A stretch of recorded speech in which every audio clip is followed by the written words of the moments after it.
Hello everyone. कल हम लोग प्रिज्म और डिस्पर्सन ऑफ लाइट के चैप्टर्स में फर्स्ट क्लास किए थे। आज हम लोग उस टॉपिक को आगे बढ़ाते हैं। कल हम लोग प्रिज्म के बारे में पढ़े थे, जो कि आपने वीडियो देखा ही है। तो टाइम को बर्बाद ना करते हुए हम लोग आगे के टॉपिक्स पढ़ते हैं। आज का जो थ्योरी है आपका, वो पढ़ना क्या है? प्रकाश का वर्ण विक्षेपण। कल मैंने प्रिज्म के बारे में पढ़ाया था। आज प्रकाश के वर्ण विक्षेपण के बारे में पढ़ाएंगे, जिसमें आपको हम प्रकाश के वर्ण विक्षेपण का डिफिनीशंस बताएंगे, फिर इसका कारण बताएंगे, किसके द्वारा डिस्कवर किया गया है, ये सारे चीज़ बताया जाएगा। चलिए स्टार्ट करते हैं। प्रकाश का वर्ण विक्षेपण यानी डिस्पर्सन ऑफ लाइट। सबसे पहले डिफिनीशन समझते हैं, प्रकाश का वर्ण विक्षेपण है क्या। तो अगर डिस्प्ले पे डिफिनीशन शो भी कर रहा होगा इंग्लिश और हिंदी दोनों में, वो आप स्क्रीनशॉट लेके रख सकते हैं और हम जो बताते हैं वो भी सुनिए। दो तरह से हम डिफिनीशंस बताएंगे। पहला डिफिनीशंस जो है नॉर्मल वे में, वो बताते ये हैं कि जब सूर्य के प्रकाश को, यानी जिसको श्वेत प्रकाश के नाम से जाना गया है, श्वेत प्रकाश को किसी प्रिज्म से होकर जब हम गुजारते हैं तो प्रिज्म के अंदर होता अपवर्तन है। सबको पता है, जब वो पारदर्शी है, ट्रांसपेरेंट है, आर पार दिखता है, तो उसमें अपवर्तन ही होगा।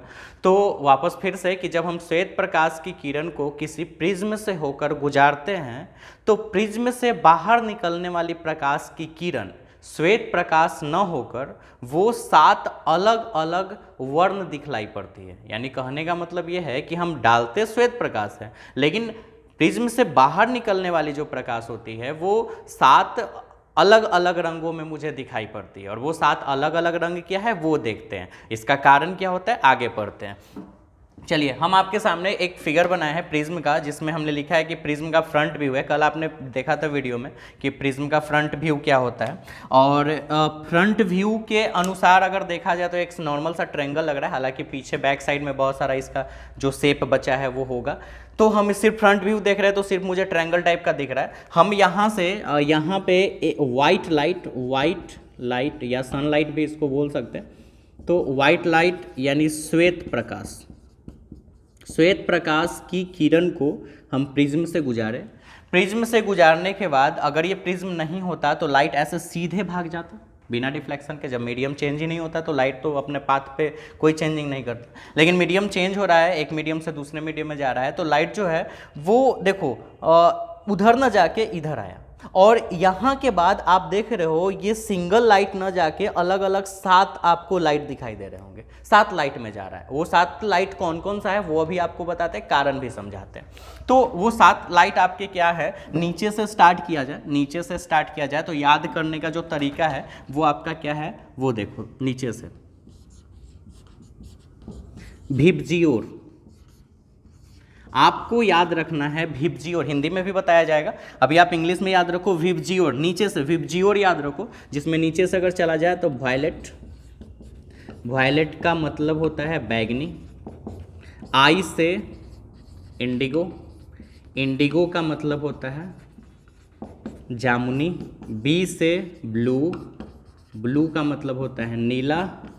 जी से ग्रीन का मतलब हरा।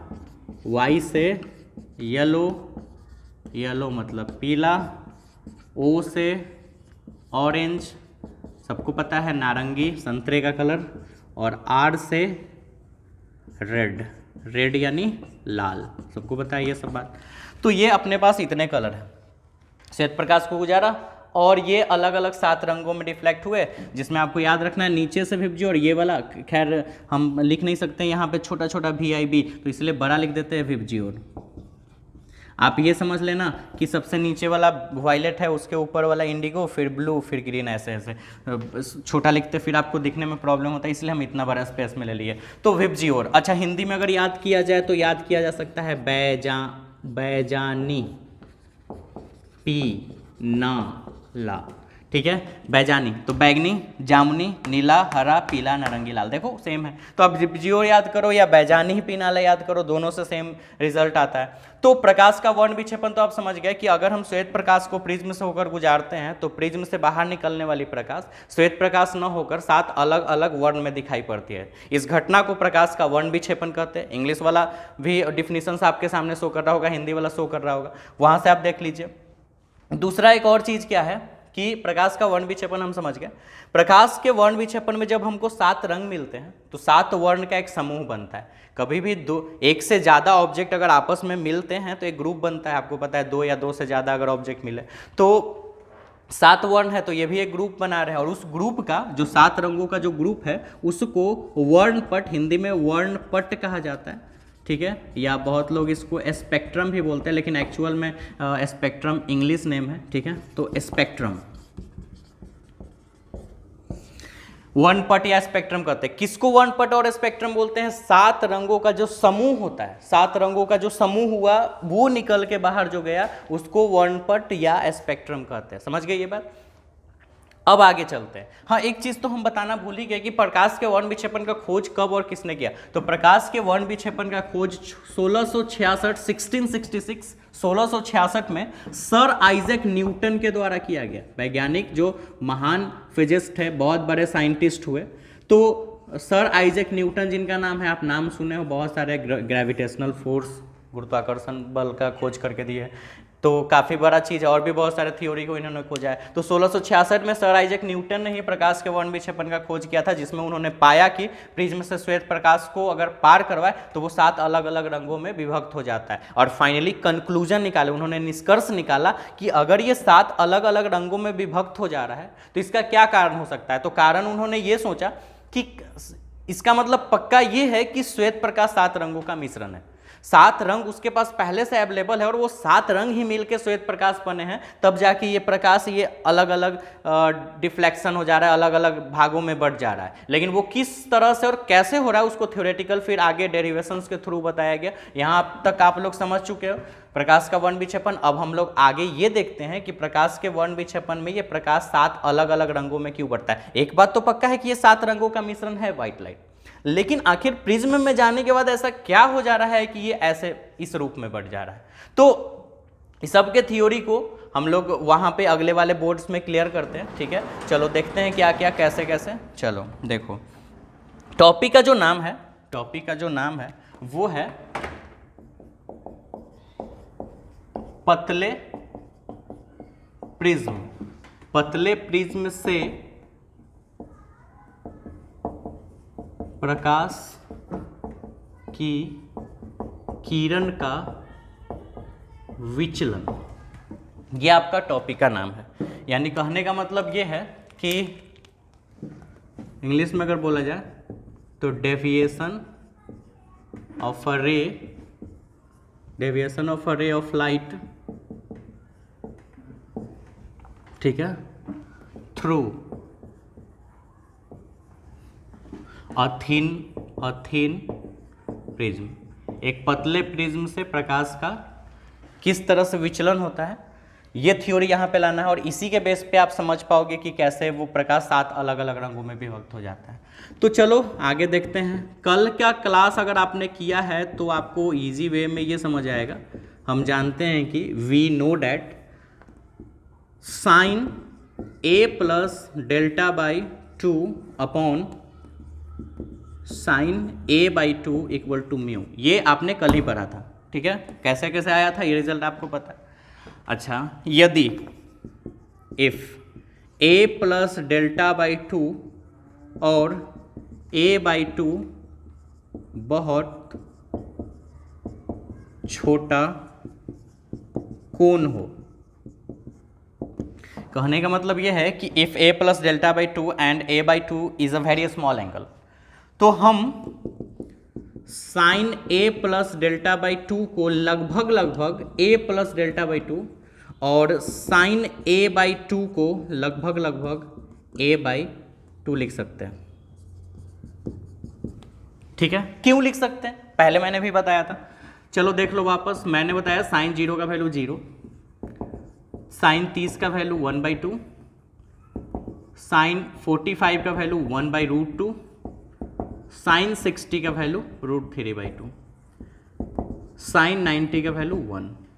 इस पूरे थ्योरी के साइन के हर एक फंक्शंस में आप देख लो, इसमें सबसे छोटा एंगल 0 है। और सबसे छोटे एंगल के साथ इसका रिजल्ट 0 है, यानी कहने का मतलब साइन 0 के साथ रिजल्ट 0 है, लेकिन साइन 30 का वैल्यू 30 नहीं है, साइन 45 का वैल्यू 45 नहीं है, साइन 60 का वैल्यू 60 नहीं है, साइन 90 का वैल्यू 90 नहीं है, लेकिन साइन 0 का वैल्यू 0 है। यानी कहने का मतलब यह है कि यहाँ पे साइन का जो एंगल है वही उसका वैल्यू है। तो क्यों? क्योंकि साइन का सबसे छोटा एंगल लिया जाए। यहां भी मान लो a प्लस डेल्टा बाई 2 इतना छोटा हो जो लगभग 0 के बराबर आ जाए, 0 नहीं लेकिन अप्रॉक्स 0 के बराबर हो जाए, तो हम साइन 0 को जैसे 0 लिख सकते हैं, उसी तरह sine a plus delta by 2 को भी लगभग a प्लस डेल्टा बाई 2 सिर्फ उसका एंगल ही लिख सकते हैं, उसी तरह साइन a बाई 2 को भी a बाई 2 लिख सकते हैं। तो फिर अपने पास रिजल्ट क्या आएगा? यहाँ देखो sine a plus delta by 2 को हम a प्लस डेल्टा बाई 2 लिख सकते हैं, साइन a बाई 2 को सिर्फ a बाई 2 लिख सकते हैं, इक्वल टू म्यू, 2 कैंसिल। आगे देखते हैं। आगे देखने के बाद पता चलेगा ये कि अपने पास बचा क्या? बचा a plus delta by a equal to mu, ये बचा।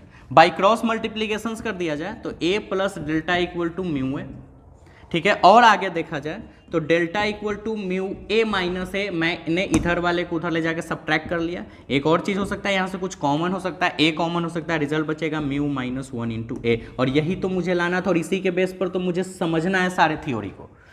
रिजल्ट क्या है? Delta equal to mu minus 1 into A, जहां डेल्टा क्या है? डेल्टा विचलन कोण है? Deviation angle. म्यू क्या है? अपवर्तनांक है, रिफ्रैक्टिव इंडेक्स। ए क्या है? प्रिज्म का कोण है, यानी एंगल ऑफ प्रिज्म है। तो एक बात इस फिगर को देख के, इस डेरिवेशंस को देख के एक बात तो क्लियर समझ में आ रहा है कि विचलन कोण यानी डेविएटिंग एंगल, ठीक है, डिपेंड अपॉन 2 फैक्टर्स, यानी deviating angle depend upon 2 factors. विचलन कोण 2 बातों पर निर्भर करती है, ठीक है। और वो बातें क्या क्या है? देखिए, पहला अपवर्तनांक, प्रिज्म के पदार्थ का अपवर्तनांक, प्रिज्म के पदार्थ का अपवर्तनांक, यानी refractive index of substance of a prism, इन चीजों पर डिपेंड करता है। दूसरा, प्रिज्म के कोण यानी एंगल ऑफ प्रिज्म पे डिपेंड करता है। देखो ये तो 1 तो कांस्टेंट है, तो म्यू और ए के वैल्यू चेंज होने से ही ना डेल्टा चेंज हो सकता है, तो इन्हीं पे तो डिपेंड करता है। और दो को विचलन कोण डेल्टा जो है वो म्यू और ए दोनों के डायरेक्टली प्रोपोर्शनल के फॉर्म में। म्यू का वैल्यू बढ़ेगा तो भी डेल्टा बढ़ेगा, म्यू का वैल्यू घटेगा डेल्टा घटेगा, ए का भी वैल्यू बढ़े तो डेल्टा बढ़ेगा, ए का भी वैल्यू घटे डेल्टा घटेगा। आप करके देख सकते हो थ्योरी। तो ये मैंने डेरिवेशंस कर लिया। अब हमको समझना है 7 रंग में क्यों, और अगर 7 रंग में प्रकाश बटा, ठीक है, तो आप देख सकते हो इसमें सबसे ऊपर रेड कलर, सबसे नीचे वॉयलेट कलर, यानी कहने का मतलब यह है कि सबसे कम विचलन रेड का हुआ और सबसे ज्यादा विचलन वैगनी का हुआ। कारण यहां समझते हैं, लेकिन आप देख सकते हो रेड का विचलन ज्यादा हुआ है कि नहीं। लाइट यहां न जाके, ठीक है, रेड यहां आया, तो इससे इसका डिस्टेंस जो है वो कम ही है। इससे और इसमें कंपैरिजन किया तो डिस्टेंस ज्यादा है, यानी वॉयलेट ज्यादा मुड़ा हुआ है, इसका विचलन ज्यादा है, इसका विचलन थोड़ा कम है। तो रेड का सबसे कम विचलन जो है वो रेड का है, फिर ऑरेंज का, और इस तरह से सबसे ज्यादा वॉयलेट का है। तो अगर हम ये दोनों में थ्योरेटिकल कंपैरिजन करें कि ऐसा होता है कि नहीं, तो आपको ये भी समझ में आ जाएगा कि 7 कलर में क्यों डिफ्लेक्ट होता है। आपको ये भी समझ में आ जाएगा कि रेड का विचलन सबसे कम क्यों है और बैगनी का विचलन सबसे ज्यादा क्यों है। तो चलो देखते हैं। आप पहले के क्लास में पढ़े थे कि अगर हम प्रकाश को यानी लाइट को एक मीडियम से दूसरे मीडियम में डालते हैं तो प्रकाश के तरंगदैर्ध्य में यानी वेवलेंथ में चेंजिंग आती है। और किस तरह से चेंजिंग आती है? अगर रिफ्रैक्टिव इंडेक्स ज्यादा हो यानी अपवर्तनांक, रिफ्रैक्टिव इंडेक्स यानी अपवर्तनांक अगर ज्यादा हो तो वेवलेंथ यानी तरंगदैर्ध्य कम हो जाता है। पहले भी आपने पढ़ा है कि अगर ये थ्योरी समझना है, ये आप नॉर्मली आप इसको उतार सकते हो। और थ्योरी क्या था देखिए, कि अगर रिफ्रैक्टिव इंडेक्स, अगर म्यू का वैल्यू ज्यादा हो, म्यू यानी अपवर्तनांक यानी रिफ्रैक्टिव इंडेक्स,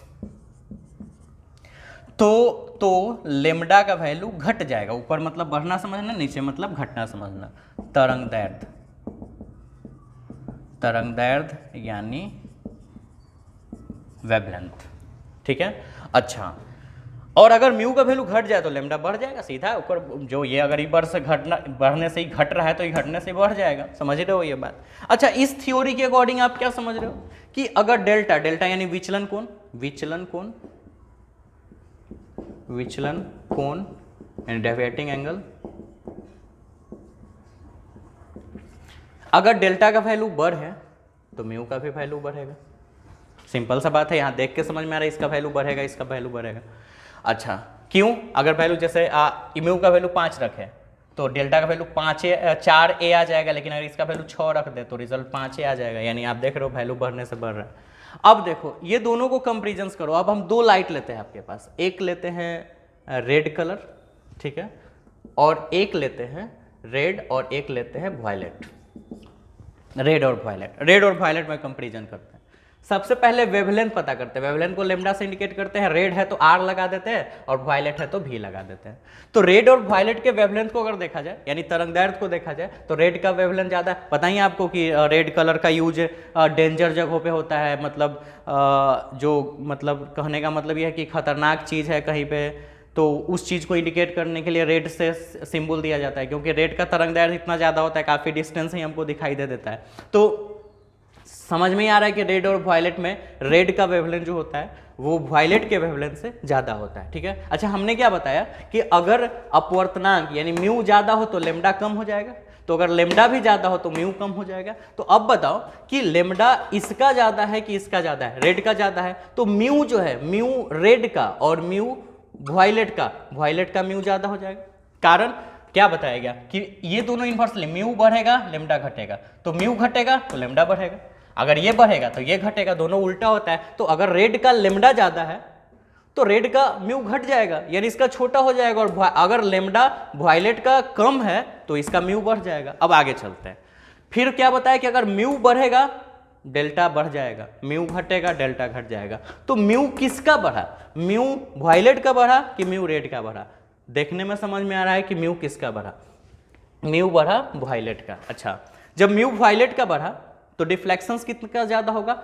वायलेट का विचलन कोण और रेड के विचलन कोण में म्यू वायलेट का ज़्यादा है तो डेल्टा भी वायलेट का ही ज़्यादा होगा। इस थ्योरी को देखिए, आपको क्या समझ में आ रहा है कि वायलेट का विचलन कोण रेड के विचलन कोण से ज़्यादा। यही तो हम बताना चाहते थे आपको, यही तो बताना चाहते थे इस फिगर में कि रेड का विचलन, आपने यहाँ क्या देखा, रेड का विचलन कम है, वायलेट का विचलन ज़्यादा, यानी वायलेट ज़्यादा मुड़ रहा है। तो वायलेट यहाँ ज़्यादा तो मुड़ रहा है, सबसे ऊपर रेड है, रेड कम से कम मुड़ा है और वायलेट ज़्यादा मुड़ा है। इस लाइट में आप देखो रेड यहाँ पे आ गया, यानी इससे इसका इतना डिस्टेंस है और इसका इससे बहुत ज़्यादा डिस्टेंस है। तो रेड का जो कंपेरिजन है, रेड के कंपेरिजन में वायलेट ज़्यादा इसलिए झुक रहा है, थ्योरेटिकल हम आपको समझा दिए। अच्छा, एक और क्वेश्चन इसमें छूटा हुआ ये है कि आप ये तो बता दिए कि रेड और वायलेट में कौन ज़्यादा विचलित होता है? वायलेट ज़्यादा विचलित होता है, और क्यों होता है ये आप समझिए। लेकिन ये 7 अलग अलग रंगों में विभक्त क्यों हो जाता है? तो पहले ही न्यूटन्स ने ये बात बता दिया कि जब 7 अलग अलग रंगों में विभक्त हो रहा है तो इसका मतलब ही नहीं कि व्हाइट लाइट को अगर हम दे रहे हैं वहां पे प्रिज्म के अंदर दे रहे, तो प्रिज्म अपने पास से उसको 7 रंग में, अपने व्हाइट लाइट को रख के और अपने जगह अपने पास से 7 गो रंग उसको दे रहा है, जाओ 7 गो रख लो। ऐसा कुछ थ्योरी नहीं।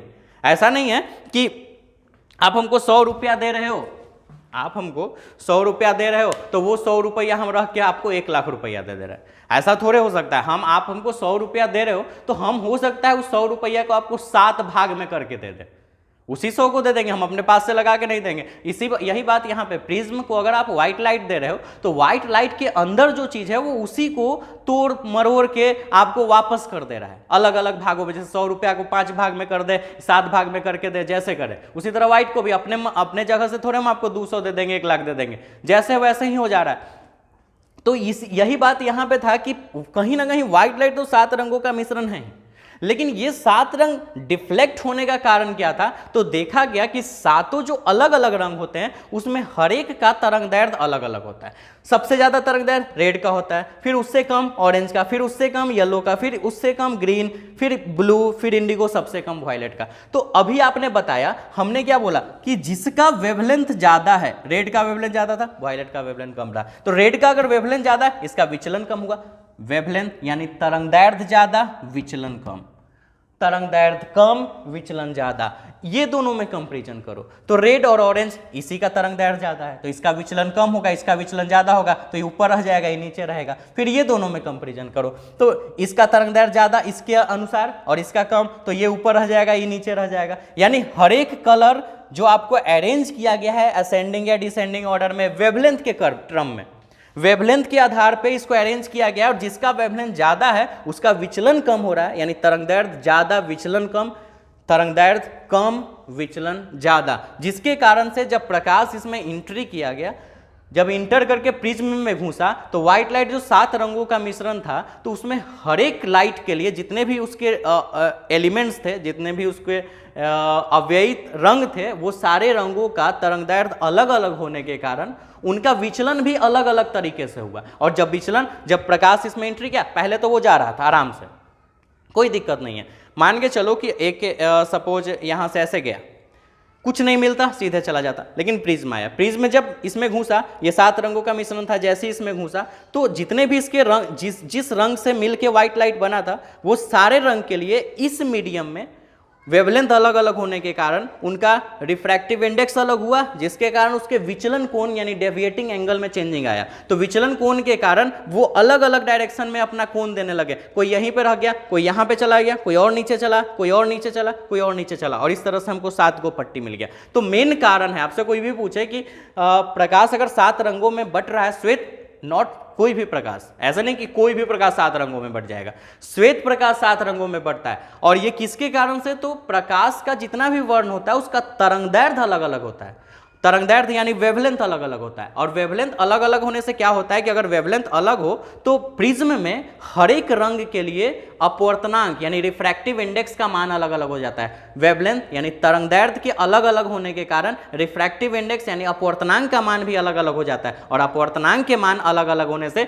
जो हमने ये थ्योरी देखा कि अगर अपवर्तनांक का मान अलग अलग होगा तो विचलन कोण भी अलग होगा, तो प्रकाश का विचलन कोण भी। एक बार वापस फिर से समझते हैं क्या कहना है आपको, कोई पूछे तो कि प्रकाश, श्वेत प्रकाश 7 रंगों का मिश्रण है, जब वो प्रिज्म में इंटर करता है तो हमको पता है कि सातों रंग, जो 7 रंग थे वो सातों रंग का तरंग दैर्ध्य अलग अलग होता है यानी वेवलेंथ, और रंग तरंग दैर्ध्य अलग अलग होने के कारण उसका अपवर्तनांक भी अलग अलग हो जाता है सारे के लिए। प्रिज्म में सबका अपवर्तनांक अलग अलग हो जाता है, अपवर्तनांक जैसे ही अलग होता है तो उसका विचलन कोण भी चेंजिंग हो जाता है। तो सब अलग अलग डायरेक्शंस में अलग अलग एंगल से निकलते हैं, और अलग अलग एंगल से निकलते हैं, वहाँ पे स्क्रीन लगा देते हैं तो वो सब अलग अलग एंगल पे अलग अलग जगह पे वो प्लेस होता है, तो अलग अलग हमको कलर दिखाई देता है। फिर आपको ये बताना है कि जिसमें रेड कलर का तरंग दैर्ध्य जो होता है वो सबसे ज़्यादा होता है तो उसका अपवर्तनांक जो हो जाता है वो सबसे कम, और अपवर्तनांक कम होने से उसका विचलन सबसे कम होता है, जिसके कारण रेड लाइट सबसे ऊपर रह जाता है। और वही बैगनी कलर जो होता है, वायलेट कलर, उसका अपवर्तनांक, उसका तरंग दैर्ध्य सबसे कम होता है तो उसका अपवर्तनांक सबसे ज़्यादा हो जाता है, और अपवर्तनांक ज़्यादा हो जाने से उसका विचलन जो होता है वो कम हो जाता है। और विचलन कम हो जाने से क्या होता है कि प्रकाश सबसे नीचे चला जाता है, कौन सा, तो वायलेट कलर का। तो इस तरह से आप इसको समझ सकते हैं। तो यही है डिस्पर्शंस का मेन थ्योरी। इस फॉर्मूला के आधार पे म्यू चेंज होगा लेमडा के कारण से, लेमडा जैसे ही चेंज होगा म्यू भी चेंज हो जाएगा, और म्यू के चेंज होने से डेल्टा चेंज होगा, और ये जब चेंज होगा तो लाइट अलग अलग डायरेक्शन में जाएगा। अच्छा मान के चलो कोई ऐसे लाइट तुम प्रिज्म में दे रहे हो जो 2 कलर का कॉम्बिनेशन है, आई डोंट नो, कोई हो सकता है 2 कलर कॉम्बिनेशंस, जैसे कि अगर रेड को और रेड कलर और ग्रीन कलर को मिला दिया जाए तो कोई ना कोई नया कलर निर्माण हो जाएगा। मुझे नहीं पता कि कौन सा कलर निर्माण हो जाए, लेकिन मान लो कुछ देर के लिए कि रेड और ग्रीन को मिलाने से पिंक बन गया, सपोज, मुझे नहीं पता ऐसा बनेगा कि नहीं, लेकिन मान लो कि रेड और ग्रीन को मिला के पिंक बन गया। ठीक है, मैंने क्या बोला कि रेड और ग्रीन को मिला के पिंक बन गया। ये मुझे नहीं, कलर कॉम्बिनेशंस का मुझे नॉलेज नहीं है कि रेड और ग्रीन मिलाने पे पिंक ही बनेगा। अभी मान लो कि रेड और ग्रीन मिला के पिंक बन गया। अब अगर इस पिंक को आप प्रिज्म से होकर गुजारिएगा, तो ऐसा नहीं कि ये पिंक कलर को हम प्रिज्म से होकर गुजारे तो उस 7 कलर में रिफ्लेक्ट हो गया, नहीं, वो उसी कलर में रिफ्लेक्ट होगा जो जिस कलर के कॉम्बिनेशन से वो बना है। अगर पिंक रेड और ग्रीन से मिलकर बना है तो ये प्रिज्म से बाहर निकलने पे रेड और ग्रीन में ही रिफ्लेक्ट होगा, कारण रेड और ग्रीन ही इसके पास 2 कलर है। जैसे ये प्रिज्म में इंटर किया, दोनों कलर का वेवलेंथ अलग अलग था, वेवलेंथ अलग अलग होने के कारण रिफ्रैक्टिव इंडेक्स चेंज हो गया, रिफ्रैक्टिव इंडेक्स के चेंज होने के कारण इसका डेविएशन एंगल चेंज हो गया, जिसके कारण ये दोनों अलग अलग एंगल से बाहर निकला और स्क्रीन पे जाके दिखा, तो दिखने लगा वो कि ये रेड है और ये ग्रीन है। अगर ये 3 कलर का कॉम्बिनेशन होता तो बाहर निकलता 3 ही कलर, क्योंकि तीनों कलर का वेवलेंथ अलग अलग होता, जिसके कारण रिफ्रैक्टिव इंडेक्स बदल जाता और उसका डेविएटिंग एंगल भी बदल जाता। तो आप अब समझ गए होंगे कि क्या होता है। लेकिन अगर आप मोनोक्रोमेटिक लाइट मतलब एक वर्णीय प्रकाश, एक वर्ण का मतलब एक ऐसा प्रकाश है जिसके पास सिर्फ एक कलर, जैसे रेड अकेले में अकेला कलर है, प्राइमरी कलर भी रेड है। रेड को अगर हम प्रिज्म से होकर गुजारते, वो किसी कलर का कॉम्बिनेशन नहीं, अकेले है वो, जब बाहर निकलेगा रेड ही रह जाएगा, ब्लू बाहर निकलने पे ब्लू ही हो जाएगा। लेकिन कोई ऐसा कलर जो और भी कलर से मिलके बना है, जैसे व्हाइट लाइट 7 कलर से मिलके बना है, और भी कोई ऐसे ऐसे रंग होते हैं, जैसे आप पेंट के दुकान में जाते हो तो बहुत सारे रंग होते हैं, आपस में एक दूसरे को मिला मिला के बहुत सारे रंग तैयार किए जाते हैं, गिनती नहीं है उस रंग।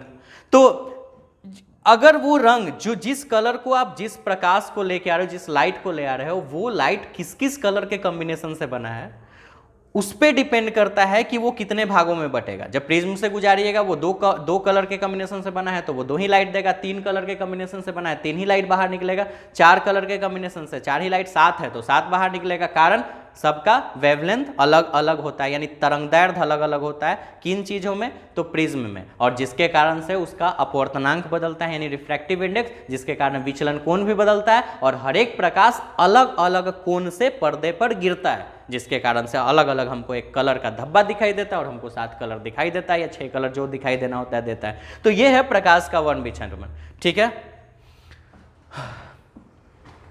तो हम लोग प्रकाश के वर्ण विक्षेपण का यानी डिस्पर्सन ऑफ लाइट का थ्योरी तो पूरा पढ़ लिए हैं। अब तनी आगे पढ़ लेते हैं, थोड़ा सा और टॉपिक पढ़ लेते हैं, जो कि एक दिन का टाइम मैनेज हो जाए, कम से कम 45 मिनट का अपना क्लास होना चाहिए, तो जो सिलेबस है वो छूटा हुआ वो क्लियर हो जाएगा। चलो देखते हैं आगे का जो टॉपिक मुझे पढ़ना है, वो पढ़ना है कोणीय वर्ण विक्षेपण और वर्ण विक्षेपण क्षमता। क्या? कोणीय वर्ण विक्षेपण और वर्ण विक्षेपण क्षमता, जिसको इंग्लिश में बोलेंगे angular dispersion and dispersive power.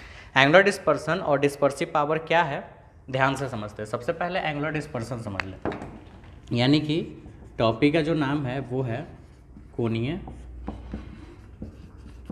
वर्ण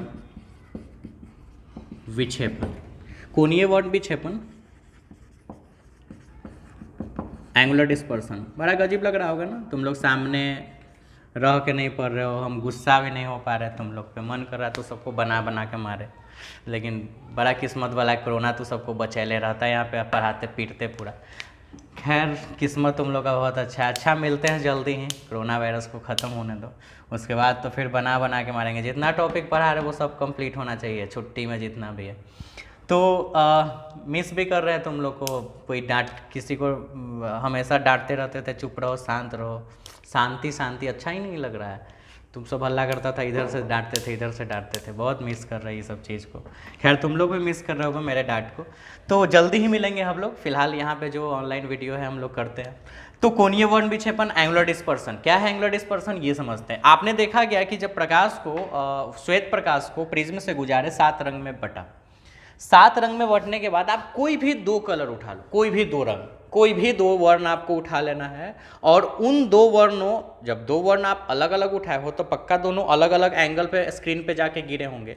तो दोनों कलर को जब ये इतना डिग्री एंगल पे है, वो एक यहाँ गया एक यहाँ गया, तो दोनों अलग अलग एंगल्स पे हैं। तो ये दोनों के बीच में कितना एंगल है, ये लाइट ऐसे, लाइट को मैंने यहाँ से दिया, लाइट ऐसे सीधे न जाके एक कलर इधर भागा, एक कलर इधर भागा, तो ये जो भाई साहब है, ये जो कलर है वो इससे मेन पथ से इतना एंगल से डिफ्लेक्ट हुआ। अच्छा, और ये जो कलर गया, दूसरा जो कलर हो गया, वो इस पाथ से इधर भागा, यानी वो इतना एंगल से डिफ्लेक्ट हो गया। ठीक है, ये आप समझ रहे हो, ये कलर इससे इतना एंगल से रिफ्लेक्ट हुआ और ये वाला इससे इतना एंगल से रिफ्लेक्ट हुआ, तो जो ये दोनों कलर है, ये दोनों कलर के बीच में कितना एंगल है? सिंपल सा बात है, ये बड़े वाले एंगल्स में से ये छोटा वाला एंगल घटा दो, ये वाला एंगल निकल जाएगा ये दोनों के बीच में।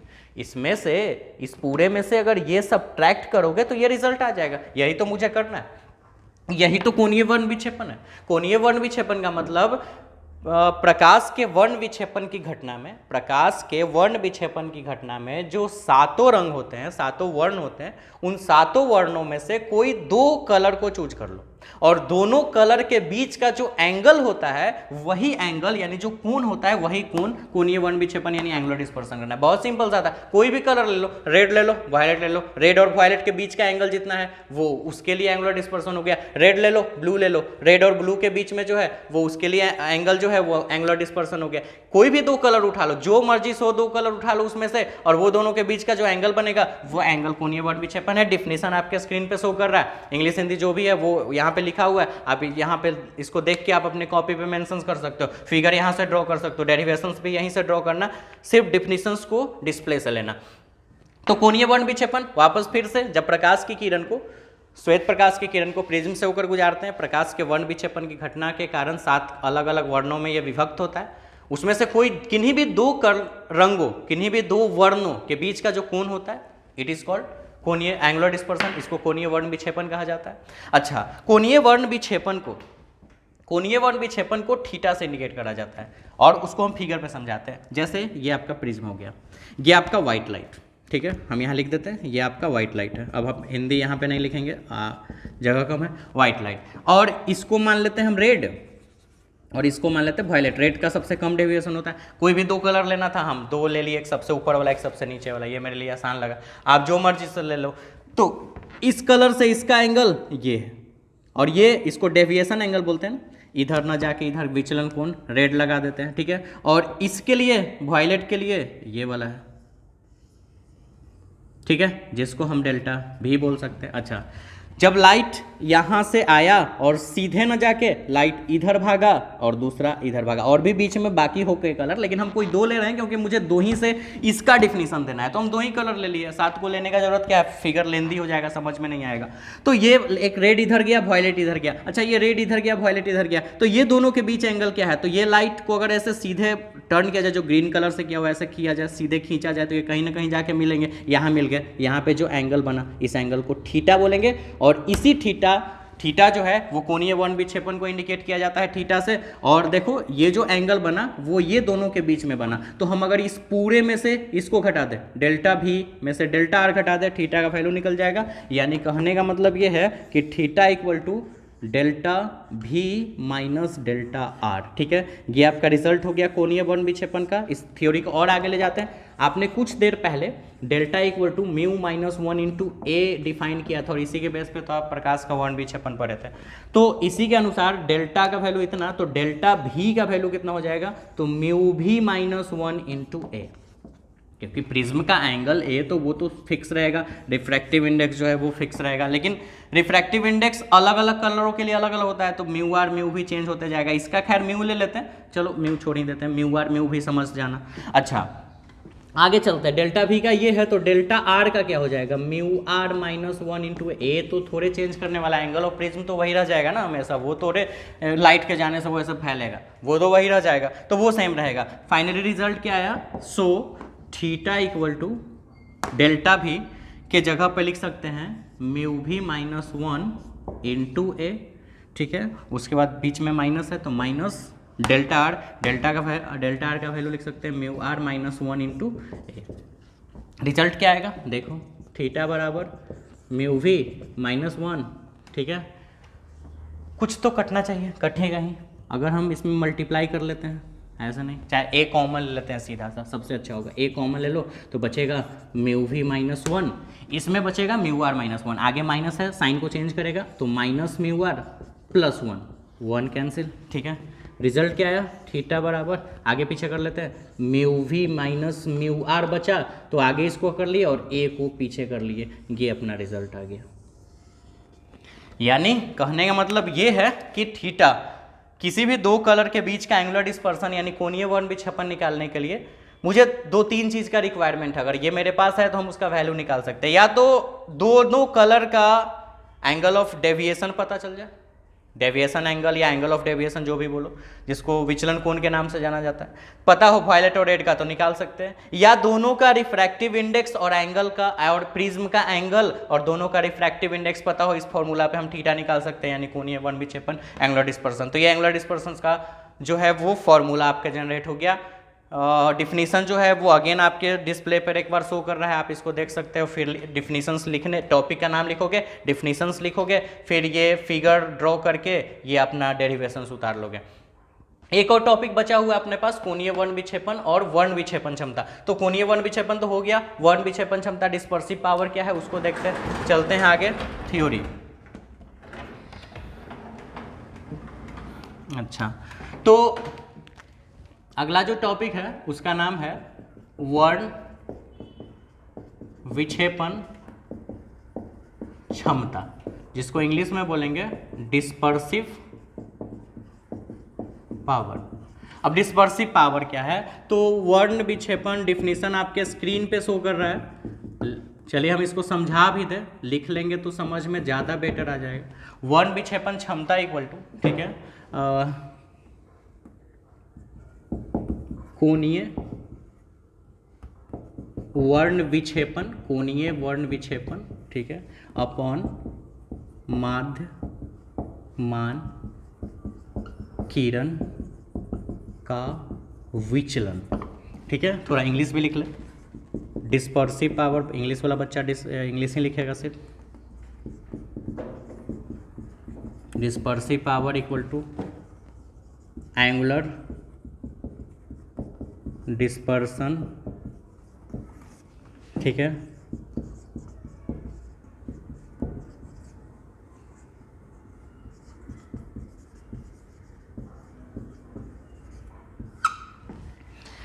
तो डिस्पर्सिव पावर यानी वर्ण विक्षेपण क्षमता, dispersive power is defined as the ratio of angular dispersion to the deviation of mean ray.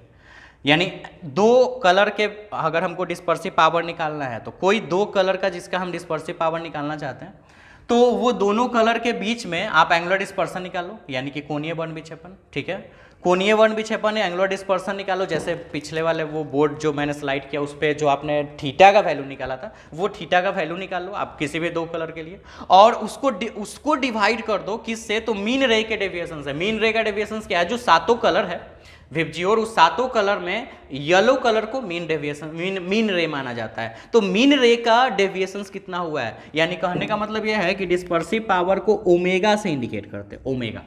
ठीक है, इसको ओमेगा बोलेंगे। एंगुलर डिस्पर्सन तो थीटा।